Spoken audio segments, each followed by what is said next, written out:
Hello दोस्तों, नमस्कार। स्वागत है आप सभी का अपने यूट्यूब चैनल साहित्य ज्ञान धारा में।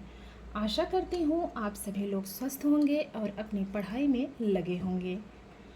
अब परीक्षाएं भी क्योंकि नज़दीक हैं तो तैयारी में लगे रहना तो लाजमी है। तो कवियों की श्रृंखला में बिना किसी देरी के आज हम लोग पढ़ेंगे निर्मल वर्मा के बारे में। उसके पहले जितने भी साथी चैनल से नए जुड़े हैं सभी का बहुत बहुत स्वागत है, और जो साथी पहले से जुड़े हुए हैं उनका भी बहुत बहुत आभार है, बहुत बहुत स्वागत है। तो चलिए शुरू करते हैं। निर्मल वर्मा चेकोस्लोवाकिया प्राच्य विद्या संस्थान के निमंत्रण पर सन 1959 में वहाँ गए और कई चेक रचनाओं का हिंदी में अनुवाद किया। निर्मल वर्मा नई कहानी आंदोलन के महत्वपूर्ण हस्ताक्षर माने जाते हैं। डॉक्टर नामवर सिंह ने निर्मल वर्मा की कहानी परिंदे से ही नई कहानी की शुरुआत मानी है। महत्वपूर्ण है कि डॉक्टर नामवर सिंह ने किस कहानी को नई कहानी की शुरुआत माना है, तो परिंदे कहानी को। निर्मल वर्मा को कौवे और काला पानी के लिए साहित्य अकादमी पुरस्कार दिया गया। निर्मल वर्मा की कहानी माया दर्पण पर फिल्म बनी है, जिसे सन 1973 का सर्वश्रेष्ठ फिल्म का पुरस्कार मिला था। BBC लंदन ने निर्मल वर्मा पर डॉक्यूमेंट्री फिल्म बनाकर उसे चैनल पर प्रसारित किया था। फिर से देखेंगे, जो BBC लंदन था उसने क्या किया था, निर्मल वर्मा पर डॉक्यूमेंट्री फिल्म बनाकर उस चैनल पर प्रसारित किया था। सन 1988 में इंग्लैंड के प्रकाशक रीडर्स इंटरनेशनल द्वारा उनकी कहानियों का संग्रह द वर्ल्ड एल्सवेयर के नाम से प्रकाशित किया। निर्मल वर्मा सन 1981 से 82 तक निराला सृजनशील भोपाल और सन 1989 ईस्वी में यशपाल सृजनशील शिमला के अध्यक्ष रहे हैं। अब बात करते हैं इनकी रचनाओं की। तो इनकी रचनाओं में सबसे पहले है उपन्यास विधा। तो देख लेते हैं निर्मल वर्मा के उपन्यास को। रात का रिपोर्टर, वे दिन, लालटीन की छत, एक चिथड़ा दुख एक चिथड़ा सुख, अंतिम अरण्य 1990 की है। अब बात करते हैं इनकी प्रसिद्ध कहानियों की। तो इनकी प्रसिद्ध कहानियां हैं परिंदे 1956 की है, पिक्चर्स पोस्ट कार्ड, सितंबर की एक शाम, माया दर्पण, कुत्ते की मौत, पराये शहर में, दहलीज, 1.5 इंच ऊपर, पिता और प्रेमी, वीकेंड, दो घर, रिश्ते 1956 ईस्वी, एक और शुरुआत 1960 ईस्वी। तो ये निर्मल वर्मा की प्रसिद्ध कहानियाँ थी। अब बात करते हैं इनके कहानी संग्रह की। इनके कहानी संग्रह हैं परिंदे 1960 ईस्वी, जलती झाड़ी 1965 ईस्वी, पिछली गर्मियों में 1968 ईस्वी, बीच बहस में 1973 ईस्वी, कौवे और काला पानी 1983 ईस्वी, सूखा 1995 ईस्वी, लवर्स, लंदन की एक रात और अंधेरे में। यह सभी इनके क्या थे, कहानी संग्रह थे। अब बात करते हैं इनके नाटकों की। इनके नाटक थे 3 एकांत, वीकेंड, धूप का एक टुकड़ा, 1.5 इंच ऊपर।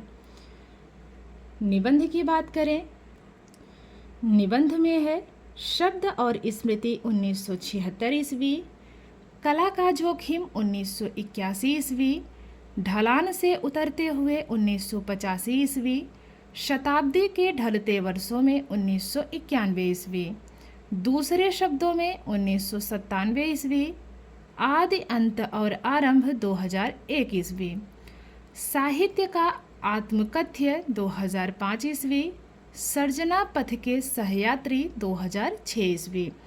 अब बात करते हैं यात्रा संस्मरण की। इनके यात्रा संस्मरण हैं चीड़ों पर चांदनी 1964 ईस्वी, हर बारिश में 1970 ईस्वी, धुंध से उठती धुन 1947 ईस्वी।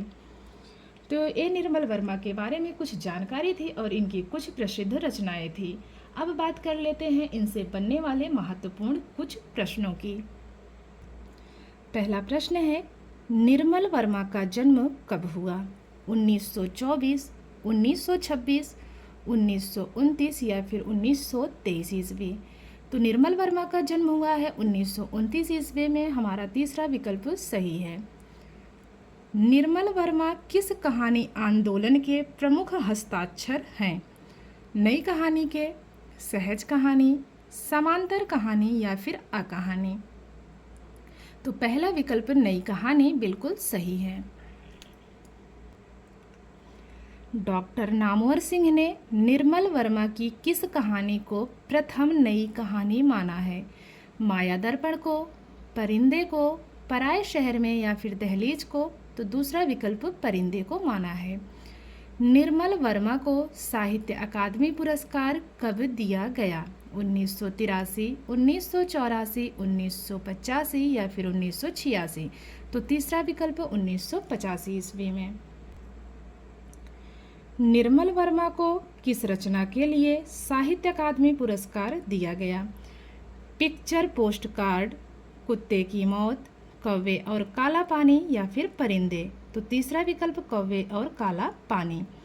अगला प्रश्न है, निर्मल वर्मा की किस कहानी पर हिंदी फिल्म बनी है? माया दर्पण, परिंदे, पराए शहर में या फिर दहलीज? तो पहला विकल्प माया दर्पण हमारा सही है।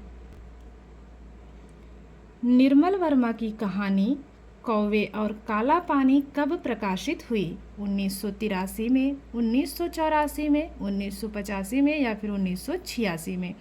तो जो कौवे और काला पानी है इसका प्रकाशन वर्ष है 1983 ईस्वी। निर्मल वर्मा का अंतिम उपन्यास कौन सा है? अंतिम अरण्य, लालटीन की छत, एक चिथड़ा सुख या फिर वे दिन? तो पहला विकल्प अंतिम अरण्य ही इसमें सही है। निर्मल वर्मा की परिंदे कहानी कब प्रकाशित हुई? 1958 ईस्वी, 1956 ईस्वी, 1960 ईस्वी या फिर 1961 ईस्वी? तो जो निर्मल वर्मा की परिंदे कहानी है इसका प्रकाशन वर्ष है 1956 ईस्वी। दूसरा विकल्प सही है।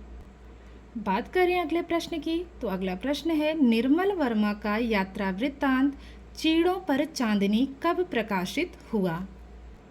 विकल्प है 1963 ईस्वी, 1964 ईस्वी, 1965 ईस्वी या फिर 1966 ईस्वी?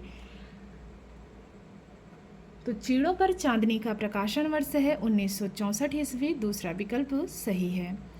बात करें अगले प्रश्न की, निर्मल वर्मा का जन्म कहाँ हुआ?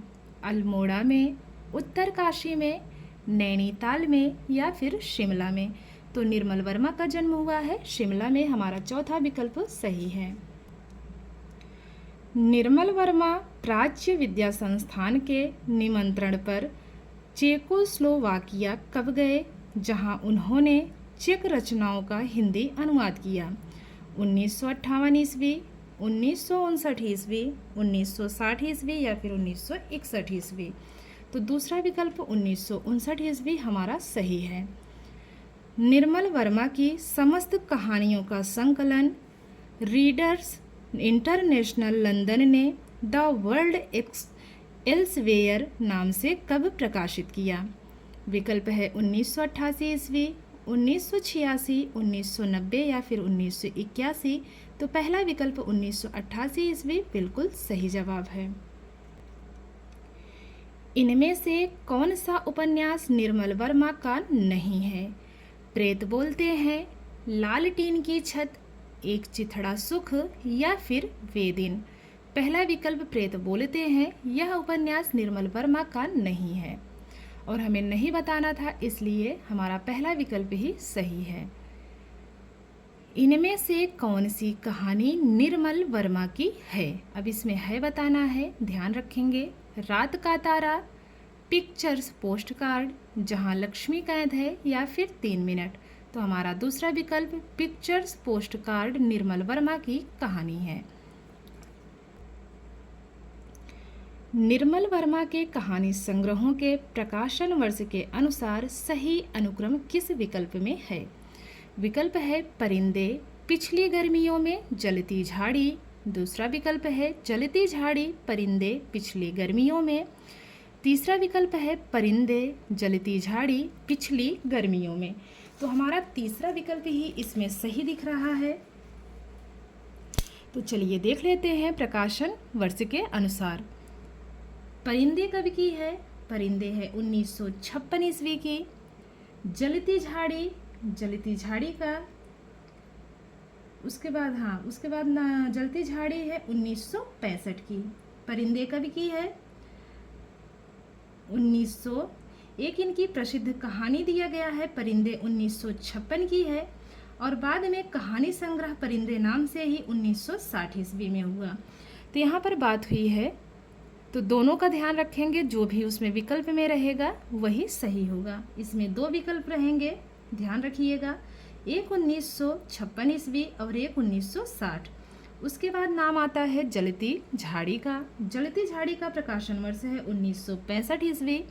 फिर है पिछली गर्मियों में 1968 ईस्वी। तो हमारा तीसरा विकल्प इसमें सही है। तो चलिए अभी जिस पर बात हो रही थी वो प्रश्न आगे ही है। परिंदे कहानी संग्रह कब प्रकाशित हुआ? 1958, 1956, 1960, 1961। तो 1960 तीसरा विकल्प ही हमारा सही है। अगला प्रश्न है, इनमें से कौन सा यात्रा वृत्तांत निर्मल वर्मा का नहीं है? चीड़ों पर चांदनी, स्पीति में बारिश, धुंध से उठती धुन, या फिर हर बारिश में। तो दूसरा विकल्प स्पीति में बारिश, यह यात्रा वृत्तांत निर्मल वर्मा का नहीं है। चीड़ों पर चांदनी यात्रा वृत्तांत का प्रकाशन कब हुआ? 1968, 1966, 1964 या फिर 1961। तो तीसरा विकल्प 1964 बिल्कुल सही है। इनमें से कौन सा नाटक निर्मल वर्मा का नहीं है? धूप का एक टुकड़ा, 1.5 इंच ऊपर, 3 एकांत, या फिर बकरी। तो ये चौथा विकल्प बकरी, ये निर्मल वर्मा का नाटक नहीं है। चौथा विकल्प ही सही है। इनमें से कौन सा निबंध निर्मल वर्मा का नहीं है? कला का जोखिम, ढलान से उतरते हुए, समय और सर्जना, दूसरे शब्दों में। तो दूसरा विकल्प समय और सर्जना, यही हमारा सही विकल्प है। अगला प्रश्न है, आदि अंत और आरंभ निबंध का प्रकाशन वर्ष है 2001, 2002, 2003 या फिर 2004। तो पहला विकल्प 2001 ईस्वी। इनमें से कौन सा निबंध निर्मल वर्मा का नहीं है? सर्जना पथ के सहयात्री, साहित्य का आत्मकथ्य, रास्ता इधर से है, या फिर शब्द और स्मृति। तो तीसरा विकल्प ही हमारा सही है, रास्ता इधर से है। बात करें अगले प्रश्न की, नई कहानी आंदोलन के प्रमुख हस्ताक्षर निर्मल वर्मा का निधन कब हुआ? 2006 ईस्वी, 2007, 2005 या फिर 2008। तो निर्मल वर्मा का निधन हुआ है 2005 ईस्वी में। तीसरा विकल्प सही है। तो आशा करती हूँ आज की वीडियो आप लोगों को ज़रूर पसंद आएगी। अगर वीडियो पसंद आए तो लाइक कीजिए और कमेंट के माध्यम से ज़रूर बताया करिए। आप लोग जो भी साथी चैनल से नए जुड़ रहे हैं उनका बहुत बहुत स्वागत है, और जिन्होंने चैनल को पहले से सब्सक्राइब कर रखा है उनका भी बहुत बहुत आभार, बहुत बहुत धन्यवाद। और आप लोग चैनल से अपने दोस्तों को भी जोड़िए जिनका विषय साहित्य है। तो कवियों की श्रृंखला में मिलते हैं एक और कवि के साथ। तब तक के लिए सभी को जय श्री सीताराम, जय श्री कृष्णा, नमस्कार।